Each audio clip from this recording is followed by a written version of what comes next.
जावेद। आज हम करने वाले 3 जुलाई का क्वेश्चन जो कि इजी लेवल का है, लेकिन ये क्वेश्चन अच्छा है तुम्हारे कॉन्सेप्ट्स को बनाने के लिए। ठीक है, किस तरीके से नॉर्मल कंपैरिजंस होते हैं और किस तरीके से मतलब एक नॉर्मल प्रॉब्लम को सोचा जाता है, उसको सॉल्व कैसे किया जाता है कम टाइम में और कम स्पेस में, वो आज सीखने को मिलेगा। और वीडियो नॉर्मल होगा। ठीक है, तो अगर आपको लाइक और डिसलाइक जो भी करना है वो जरूर करिए। ठीक है, वीडियो को पूरा जरूर देखिए, और अगर पूरा नहीं देखते हैं और स्किप करते हैं तो लाइक डिसलाइक कुछ भी मत करिए। ठीक है, चलो मिलते हैं अब क्वेश्चन के अंदर। देखो अब क्या करेंगे इसमें, हमारे पास देखो क्वेश्चन आपने पढ़ लिया होगा, आपने एक ट्राई भी दिया होगा, आपने जो भी सॉल्यूशन किया है, जो अगर सबमिट हुआ भी है नहीं भी हुआ है, लेकिन अब इसको ध्यान से देखो, सब कुछ छोड़कर देखो। दो हमें स्ट्रिंग दी हुई है, एक एस नाम से है, एक गोल नाम से है। अब ये बताया जा रहा है कि दोनों स्ट्रिंग इक्वल हो जाए अगर एस वाली स्ट्रिंग में किन्हीं दो को हम स्वैप कर दें। जैसे ए बी है, इधर बी ए है, अगर ए और बी को हम आपस में स्वैप कर देता हूँ तो बी ए बन जाएगा, तो ये ट्रू रिटर्न करना चाहिए ऐसे। जैसे ए बी, एग्जाम्पल 2 में ए बी और ए बी है, तो ये अगर ए बी को मैं रिटर्न वो स्वैप करूंगा तो बी ए बन जाएगा, तो गोल के इक्वल नहीं होगा तो फॉल्स है। यहाँ पर देखो ए और ए है, इधर भी ए और ए है, तो इन दोनों ए को अगर स्वैप कर दूंगा तो भी तुम्हारा गोल ही रहेगा। ठीक है, तीनों एग्जांपल समझ में आ गया। ठीक है, अब मैं समझाता हूँ करना कैसे है। ठीक है, मैं एक नॉर्मल सा एग्जांपल ले लेता हूँ और समझाता हूँ। ओके, देखो मान लो कि तुम्हारे पास ऐसा कोई स्ट्रिंग है कि ए बी सी डी, और इधर है बी ए सी डी। देखो इस वाली स्ट्रिंग को और इस वाली स्ट्रिंग को इक्वल करना है, लेकिन इस पहले वाले स्ट्रिंग में, एस वाली स्ट्रिंग में तुम्हें क्या कर सकते हो, ये गोल वाली स्ट्रिंग है, इसमें एक स्वैप कर सकते हो, बस किन्हीं दो कंड को एक बार स्वैप कर सकते हो। ऐसा नहीं कर सकते कि ये कोई ऐसे ही स्वैप कर दिया। ठीक है, ऐसा नहीं चलेगा जा। ठीक है, वो भी बताऊंगा। तो किसी अलग से इसको जो है स्वैप करना है। तो देखो अगर मैं ए और बी को स्वैप कर दूं, अगर मैं ए और बी को स्वैप कर दूं तो ये बन जाएगा, तो इसका मतलब है ए ट्रू होगा। ठीक है, अच्छा एक चीज देख रहे हो कि अगर दो चीज स्वैप कर रहे हो, बाकी सारी चीजें उसका पोजीशन और कैरेक्टर सेम होना चाहिए। जैसे सी और डी यहाँ है तो यहाँ होना चाहिए, जैसे कि A B C D E F G, और इधर है मान लो कि F B C D E A G. तो देखो ए और एफ, इसकी मैंने पोजीशन चेंज करी है, एफ और ए। देखो बाकी देखो दूसरे पे बी है, इधर भी बी है, C D C D, last में जी, इसमें भी लास्ट में जी। तो जिन दोनों को हम स्वैप कर रहे हैं उन दोनों को छोड़ के बाकी जितने भी है ना, बाकी जितने भी है सबका पोजीशन और कैरेक्टर सेम होना चाहिए।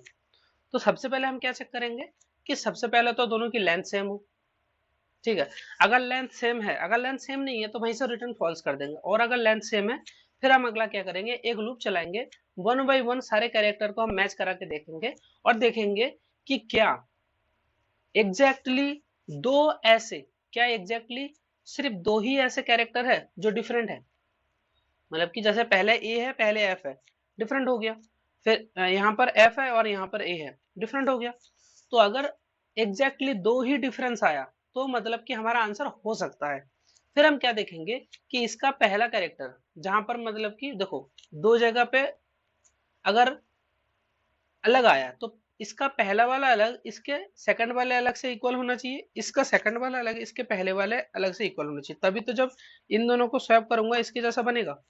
ठीक है, तो तीसरा कंडीशन देखो, पहला लेंथ को चेक करना है, लेंथ को चेक करना है, लेंथ इक्वल होना चाहिए।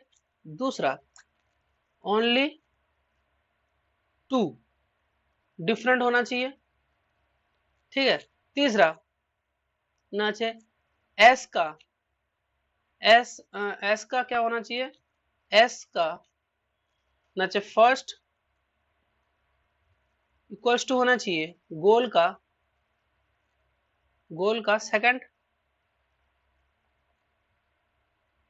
सेकंड, और ऐसे ही एस का सेकंड इक्वल होना चाहिए गोल के फर्स्ट से। ये कैरेक्टर सेम होगा तभी तो स्वैप कर सकते हैं ना, बस तभी रिटर्न कर देंगे कि अगर ऐसा है तो 0 हो जाएगा। लेकिन अगर देखो, आप देखो कि double A B C D E, फिर इधर भी है double A B C D E, तो देखो ये चीज हो सकती है कि नहीं, है ना। देखो दोनों सेम है, दोनों एग्जैक्टली सेम है, तो हमने तो कहा था कि दोनों में से दो डिफरेंट होगा तभी आंसर होगा। ठीक है, अगर दोनों में से एक भी डिफरेंस नहीं है, यानी दोनों एग्जैक्टली सेम है, तब अगर उसमें कोई भी रिपीटेटिव है, अगर उसमें कोई भी रिपीटेटिव है तो तुम्हारा आंसर हो जाएगा। जैसे कि ए है तो इन दोनों का आपस में तुम स्वैप कर दोगे तो रहेगा तो वही, तो आंसर हो सकता है। इसका मतलब है कि अगर ऐसा रहा ए बी सी बी ई, फिर इधर भी रहा ए बी सी बी ई, तो देखो एग्जैक्टली सेम है, लेकिन बी दो बार है, बी दो बार है तो हम क्या कर सकते हैं, इन दोनों बी को स्वैप कर सकते हैं, तो रहेगा तो सेम ही, लेकिन एक बार स्वैपिंग हो गई और सेम टू सेम रहा, तो इसका मतलब ए एक अलग कंडीशन बनेगा, इसका एक अलग कंडीशन बनेगा। ये कंडीशन मैंने कैसे सोचा, देखो ये कंडीशन यहाँ से सोचा कि देख ए और ए, तो इसका मतलब दोनों सेम है, तो भी हम उसको आपस में स्वैप कर सकते हैं, ठीक है। तो यहाँ से सोच सकते हो तुम ये वाला कंडीशन, ठीक है। नॉर्मल कंडीशन अलग से लगा देंगे और ये वाला कंडीशन जो है अलग से लगा लेंगे, ठीक है। अब देखो कोड लिखते हैं, इजी क्वेश्चन है, कोड लिखने से डायरेक्ट शुरू करते हैं। ठीक, आ जाते हैं कोड लिखने पर। ओके, कीबोर्ड ले लेता हूँ एक सेकंड। ओके, आ गया, कीबोर्ड आ गया। कोड लिखने से स्टार्ट करते हैं, ठीक है। कोड बहुत इजी होने वाला है इसका। सबसे पहले क्या देखना है हमें कि अगर साइज एस का और गोल का जो है इक्वल नहीं हुआ तो रिटर्न फॉल्स कर दो वहीं से, ठीक है ना। तो लिख लो उसको, इफ अगर एस का साइज, तो एस डॉट साइज, एस का साइज जो है नॉट इक्वल्स टू रहा किसके, गोल के साइज से, गोल के साइज से अगर ऐसा रहा तो डायरेक्टली तुम क्या कर सकते हो, रिटर्न फॉल्स। ये तो तुम्हारी सबसे पहली वाली लाइन हो गई, ये तो तुम्हें करना ही करना था। इसके बाद तुम्हें क्या करना था, अगर अगर दोनों, लास्ट वाली कंडीशन लिख लेते कि अगर एस और गोल एग्जैक्टली सेम है तो क्या करना था, तो लिख लेते सबसे पहले अगर एस और गोल एग्जैक्टली सेम है तब क्या करना था, तब ये करना था, ये देखना था कि जो एस वाली स्ट्रिंग है उसमें कोई भी रिपीटेटिव है कि नहीं। तो एस वाली स्ट्रिंग में कोई रिपीटेटिव है कि नहीं ये कैसे पता चलेगा, तो इसको पता करने का एक सिंपल सा तरीका है कि जो भी एस साइज का है ना, जो भी, देखो किसी भी स्ट्रिंग में रिपीटेटिव है कि नहीं कैसे पता करते हैं। जैसे कि मान लो हमारा क्या था, देखो double A B C D E, इसमें कोई भी रिपीटेटिव है कि नहीं कैसे पता करते हैं। देखो सबसे पहले क्या करो, एक फ्रीक्वेंसी एरे बनाया जाता है या वेक्टर जो भी है, ठीक है। उसमें क्या होता है, जैसे ए से जेड तक यहाँ पर होते हैं, यानी कि हम 26 साइज का बनाएंगे जहां पर इंडेक्स कहाँ से कहाँ तक होगा, 0 से लेकर 25 तक होगा। 0 में हम क्या अपडेट करते हैं ए, 1 में हम क्या अपडेट करते हैं बी, 2 में हम अपडेट करते हैं सी की फ्रीक्वेंसी, इस तरीके से 25 में हम अपडेट करेंगे जेड की फ्रीक्वेंसी। यानी कि कहीं पे अगर ए मिला तो हम क्या करेंगे कि 0 वाले में 1 कर देंगे, अगर हमें दोबारा ए मिला तो इसमें फिर प्लस प्लस कर देंगे, बी मिला तो हम बी वाले पे 1 कर देंगे, सी मिला सी वाले पे 1 कर देंगे, डी मिला तो तीसरे इंडेक्स पे 1 कर देंगे। इस तरीके से इसकी फ्रीक्वेंसी बनाएंगे। फिर हम इसको चेक करेंगे कि अगर कोई भी एक से बड़ा है, यानी कि एक से बड़ा अगर किसी की भी फ्रीक्वेंसी आ गई तो इसका मतलब है वो रिपीटेटिव है। बस यही करना है। तो क्या करना है, एक एरे बनाओ, फ्रीक्वेंसी अपडेट करो, ठीक है। बनाते हैं, देखो एक एरे बनाते हैं सबसे पहले। ओके, आ जाओ। एक एरे कैसे बनेगा, तो वेक्टर ऑफ इंट बना लो ना, वेक्टर ऑफ, क्योंकि एरे से ज्यादा वेक्टर अच्छा रहता है, वेक्टर ऑफ इंटीजर ही बनाना था, ठीक है। इसमें साइज वगैरह सब दे सकते हो। जैसे साइज कितना होना चाहिए, भाई साइज हमारा 26 साइज का होना चाहिए, 0 से लेकर 25 तक सारे स्टोर कर ले, 26 ही कैरेक्टर होते हैं ए से जेड तक, ठीक है। अब 26 साइज का होना चाहिए, सब में इनिशियल वैल्यू 0 होनी चाहिए। बस यही तो वेक्टर की खासियत है, एक लाइन में लिख सकते हैं इसमें, ठीक है। इसके बाद क्या करना है तुम्हें कि एक लूप चलानी है, है ना, लूप चलाना है। और जो भी तुम्हारा लूप चलानी है और जो भी तुम्हारा कैरेक्टर है ना, ऐसे लिख सकते हो कि जो भी कैरेक्टर है, ऐसे भी लिख सकते हो, ये इंट आई करके लिख सकते हो, वो भी चलेगा। ठीक है, जो समझ में आए वो सही है। इसमें क्या होगा कि डायरेक्टली तुम्हारा जो कैरेक्टर है वो आ जाएगा ना। हाँ, यानी कि एस में जो कैरेक्टर है वो 1 बाई 1 आता रहेगा। इसमें किसमें आता रहेगा, वो 1 बाई 1 डायरेक्टली सी एच वाले जो कैरेक्टर हमने छोटा सा एक वेरिएबल बनाया सी एच नाम से, तो एस जो भी तुम्हारा स्ट्रिंग है, double A B C D, उस स्ट्रिंग का एक एक करके एलिमेंट जो है, एक एक कैरेक्टर सी एच में आता रहेगा। ठीक है, तो सी एच में एक एक कैरेक्टर है। अब तुम्हें क्या करनी थी, अरे वेक्टर का नाम तो रखा ही नहीं, वेक्टर का नाम तो रख दो, फ्रीक्वेंसी रख दो बस। वेक्टर का नाम है फ्रीक्वेंसी। तो इस वाले वेक्टर में तुम्हें 1 बाई 1 जो है हर चीज को अपडेट करना है। ठीक है, ओके। तो अब सबसे पहले क्या अपडेट करना पड़ेगा कि फ्रीक्वेंसी के कैरेक्टर कितना है, सी एच है, तो C H minus minus character A. देखो ये मैं समझाता हूँ क्यों किया। देखो हमें कहाँ अपडेट करना था, हमें जो भी कैरेक्टर है, जैसे मान लो कैरेक्टर आया डी, तो डी की फ्रीक्वेंसी हमें कहाँ अपडेट करनी थी, डी की फ्रीक्वेंसी हमें अपडेट करनी थी इसके तीसरे इंडेक्स पर। जैसे सी की फ्रीक्वेंसी हमने दूसरे इंडेक्स पर स्टोर करी है, तो सी की फ्रीक्वेंसी दूसरे इंडेक्स पर कैसे आएगा, तो सी में से अगर हम कैरेक्टर ए माइनस कर देते हैं, यानी कि सी में से कैरेक्टर ए माइनस करोगे तो क्या होगा कि सी की जो एसकाई वैल्यू है उसमें से ए की एसकाई वैल्यू घट जाएगी तो 2 आ जाएगा। जैसे सी की जो भी एसकाई वैल्यू है, ए की एसकाई वैल्यू से 2 ज्यादा है, तो सी में से ए घटा देंगे 2 आ जाएगा, ए में से ए घटाओगे तो 0 आएगा, तो 0 वाले में स्टोर करना था, इसलिए सब में से हम ए को ही घटाएंगे, माइनस ए करेंगे, इससे क्या होगा हमें 2 मिल जाएगा। तो फ्रीक्वेंसी ऑफ 2 में बस, फ्रीक्वेंसी ऑफ 2 को क्या करना है तुम्हें, जस्ट प्लस प्लस कर दो और कुछ नहीं करना है, प्लस प्लस, बस हो गया, फ्रीक्वेंसी अपडेट हो गई। फिर अब हमें क्या करना है हाँ, ये तो कर दिया। इसको करने के बाद ही जस्ट चेक कर लो, इसको जस्ट करने के बाद ही यहीं पे चेक कर लो कि अगर अगर अगर फ्रीक्वेंसी जो है हमारी, क्योंकि हो सकता है पूरा चेक ना करना पड़े, है ना, यहीं पे हो सकता है कि 2 हो जाए। जैसे मान लो शुरू में ए 2 बार था, तो पहले बार में ए 1 होगा, दूसरी बार में ए 2 हो जाएगा। ठीक है, तो तीसरे इंडेक्स पे हमें जाना ही, मतलब तीसरे कैरेक्टर के लिए हमें चेक ही नहीं करना पड़ेगा, क्योंकि ऑलरेडी 2 हो चुका है ना। तो प्लस प्लस करने के बाद जस्ट चेक कर लिया करो। ठीक है, इससे टाइम बचेगा कि इक्वल्स टू, अगर 2 कि फ्रीक्वेंसी ऑफ ए वाले इंडेक्स का अगर 2 हो चुका है, 2 अगर हो चुका है, तो तुम्हें रिटर्न क्या करना है, ट्रू। क्योंकि तुम्हें जो है एक कैरेक्टर कम से कम ऐसा मिल गया जो रिपीटेटिव है, और रिपीटेटिव है, दोनों का साइज सेम है, तो आंसर होगा ही होगा। तो यहाँ से हमने इसको रिटर्न कर दिया। तो ये तो ये वाला कंडीशन हमने कर दिया। ठीक है, हो गया। अब नॉर्मल कंडीशन की बात करते हैं। नॉर्मल कंडीशन में क्या था कि 2 इंडेक्स अलग अलग होना चाहिए, तो 2 इंडेक्स अलग होना चाहिए ना। तो सबसे पहले 2 इंडेक्स लिख लो, इंट 2 इंडेक्स है, तो एक को एक्स नाम रख दो, इंट एक्स इक्वल्स टू -1 रख दो, क्योंकि 0 भी इंडेक्स होता है, तो अपडेट जब तक नहीं होगा तब तक। और फिर दूसरा होगा int y equals to -1। 2 index आ गए, एक्स पहला वाला मान लो, वाई दूसरा वाला मान लो। ओके, ठीक है। करना क्या है कि वही है, कैसे करना है, लूप चलाना है, और इंडेक्स अगर डिफरेंट होगा उसको अपडेट करना है।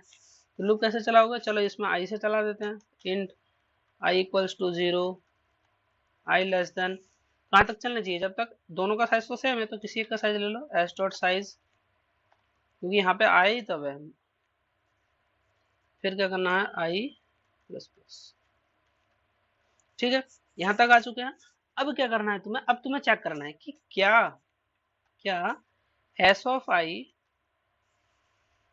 इक्वल है। तो अगर इक्वल नहीं है तो इसका मतलब है कि डिफरेंट है, तो उसको तुम्हें इंडेक्स को अपडेट करना है। तो देखो अगर नॉट इक्वल्स टू है गोल आई के, गोल ऑफ आई के, ठीक, आई के, अगर एस ऑफ आई गोल ऑफ आई के इक्वल नहीं है, तो तुम्हें वहां पर क्या करना है, तो तुम्हें वहां पर क्या करना है कि पहला इंडेक्स, देखो पहली बार अगर मिलेगा तो पहले इंडेक्स में अपडेट करो। तो क्या चेक करेंगे, पहले इंडेक्स में अपडेट करने से पहले चेक कर लेंगे कि इफ अगर x इक्वल्स टू -1 है, अगर x इक्वल्स टू